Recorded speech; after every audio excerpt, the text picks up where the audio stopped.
Assalamualaikum warahmatullahi wabarakatuh. Bismillahirrahmanirrahim. Alhamdulillah. Alhamdulillahirabbil alamin. Asyhadu alla ilaha illallah wa asyhadu anna Muhammadur Rasulullah. Wassalatu wassalamu ala asrofil anbiya'i wal mursalin wa ala alihi washabihi ajmain. Amma ba'du. Hadirin yang dimuliakan oleh Allah. Doa adalah senjata mukmin dan otak adalah ibadah. Jadi hal ini memiliki makna mendalam yang menunjukkan betapa sentralnya posisi doa dalam kehidupan seorang muslim. Doa bukan sekedar ritual pelengkap, tetapi merupakan inti komunikasi antara hamba dan penciptanya. Sebuah pengakuan akan ketergantungan total manusia kepada Allah Subhanahu wa taala. Di bulan Ramadan ini, makna dan kekuatan doa ini mencapai dimensi yang lebih istimewa. Ini adalah bulan di mana langit-langit spiritual terasa begitu rendah, pintu-pintu rahmat terbuka lebar dan doa-doa memiliki resonansi yang berbeda.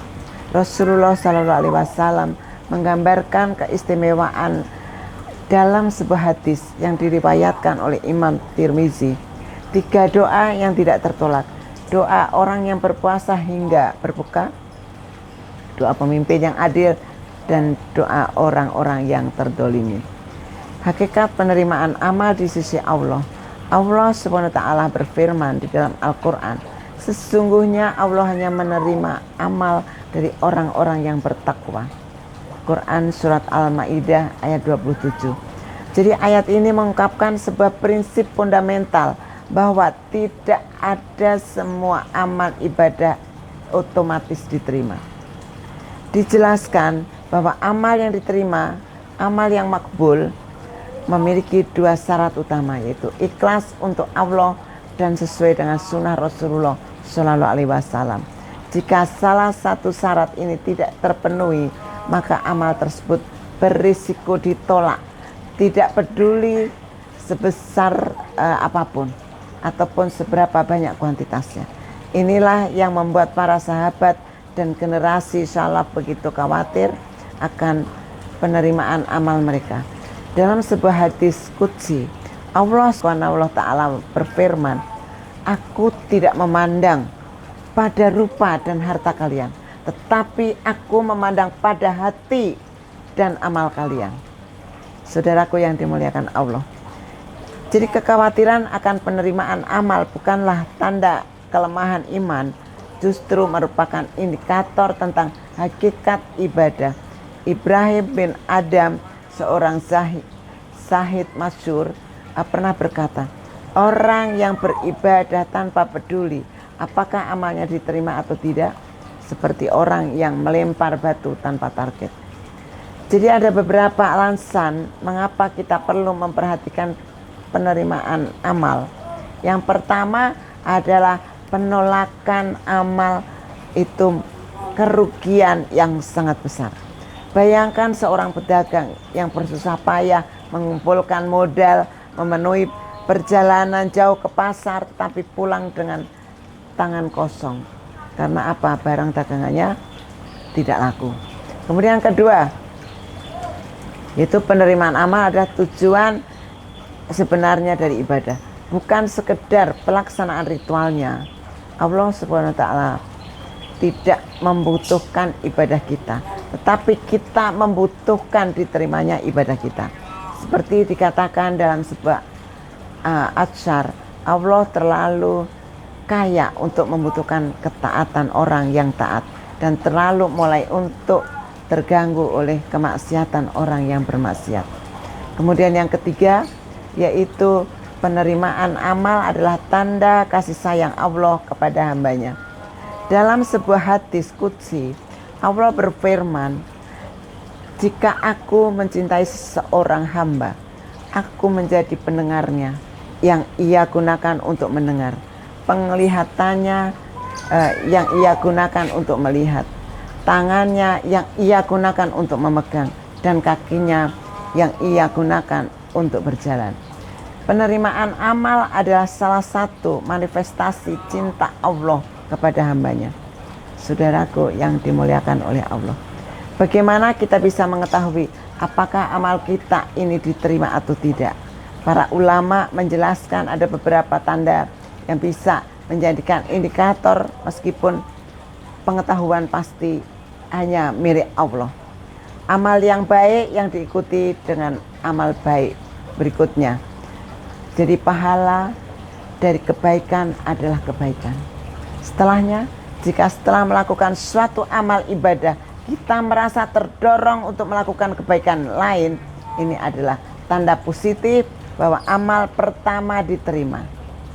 Kemudian yang kedua, perubahan positif dalam perilaku. Dijelaskan bahwa salah satu tanda diterimanya amal Ramadan adalah berkurangnya kecintaan pada dunia dan meningkatnya kecintaan pada akhirat. Jika setelah Ramadan kita merasakan perubahan ini, itu pertanda baik. Kemudian yang ketiga yaitu keistiqomahan setelah Ramadan. Jika kita mampu menjaga konsistensi dalam beribadah setelah Ramadan berlalu, ini adalah tanda positif bahwa Ramadan kita diterima. Pahala puasa Ramadan adalah istiqomah setelahnya. Kemudian yang keempat yaitu rasa takut akan penolakan. Jadi paradoksnya, salah satu tanda amal yang diterima justru adalah kekhawatiran bahwa amal tersebut tidak diterima.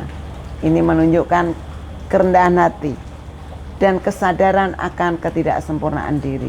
Saudaraku yang dimuliakan Allah, ada beberapa faktor yang dapat menghambat penerimaan amal yang perlu kita waspadai dan kita hindari. Yang pertama adalah riya. Rasulullah SAW bersabda, sesungguhnya yang paling aku khawatirkan atas kalian adalah syirik kecil, yaitu riya. Riya adalah melakukan ibadah dengan tujuan mendapatkan pujian atau pengakuan dari manusia, bukan murni untuk Allah. Nah, kemudian yang kedua adalah sum'ah, mencari reputasi.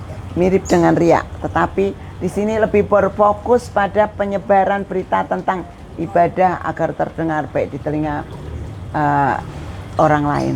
Kemudian ujub, bangga diri, merasa bangga dan kagum dengan amal sendiri, menganggapnya sebagai prestasi pribadi, dan melupakan bahwa kemampuan beribadah adalah anugerah dari Allah. Kemudian yang keempat yaitu tidak mengikuti sunnah. Jadi ibadah yang dilakukan dengan cara tidak sesuai dengan tuntunan Rasulullah SAW berisiko ditolak. Sesuai hadis, barang siapa melakukan amalan yang tidak sesuai dengan perintah kami, maka amalan tersebut ditolak. Kemudian yang kelima yaitu dosa dan maksiat. Seseorang mungkin dihalangi dari qiyamul lail karena dosa yang ia lakukan. Maksiat dapat menjadi penghalang diterimanya amal, terutama jika tidak diikuti dengan taubat.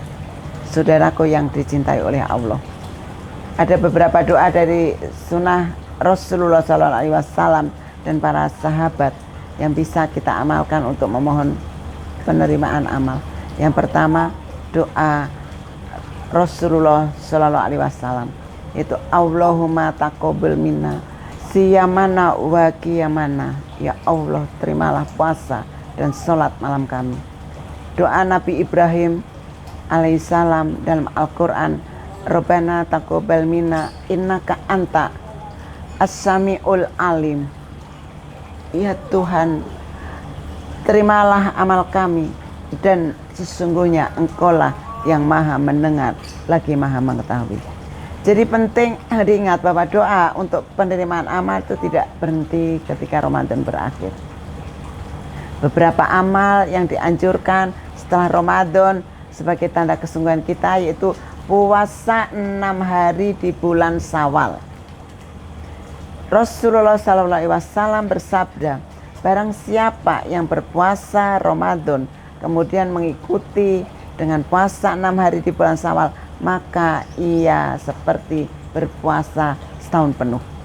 Kemudian yang kedua, mempertahankan amalan-amalan sukarela. Ramadan kita rajin sholat tahajud, membaca Al-Quran ataupun bersedekah. Kita dianjurkan untuk melanjutkan meskipun dengan intensitas yang mungkin berkurang. Kemudian harus menjaga diri dari kemaksiatan.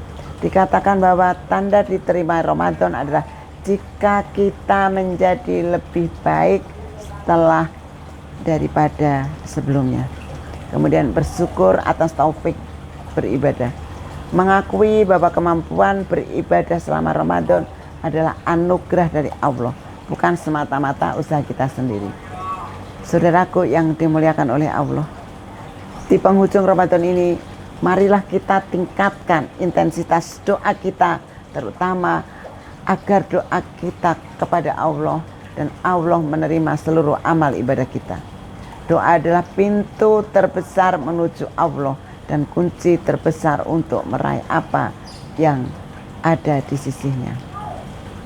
Terutama di bulan Ramadan, pintu-pintu langit terbuka lebar, rahmat Allah tercurah deras, dan pengabulan doa lebih dekat daripada erat leher kita sendiri.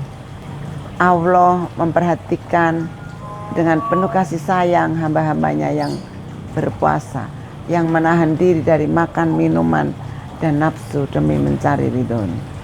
Jangan pernah merasa bahwa doa kita tidak layak atau terlalu sederhana. Hakikat doa bukannya pada keindahan kalimatnya, tetapi pada ketulusan hati yang mengucapkannya. Bahwa doa sederhana adalah seperti, ya Allah, terimalah puasaku, yang diucapkan dengan hati yang hancur dan rendah di hadapannya, lebih berharga daripada doa yang panjang yang diucapkan dengan hati yang lalai. Demikian yang dapat saya sampaikan, semoga bermanfaat. Akhirul kalam, subhanallahumma wa bihamdika asyhadu alla ilaha illa anta astaghfiruka wa atubu ilaik. Wallahul muwaffiq ila aqwamit thoriq. Wassalamualaikum warahmatullahi wabarakatuh.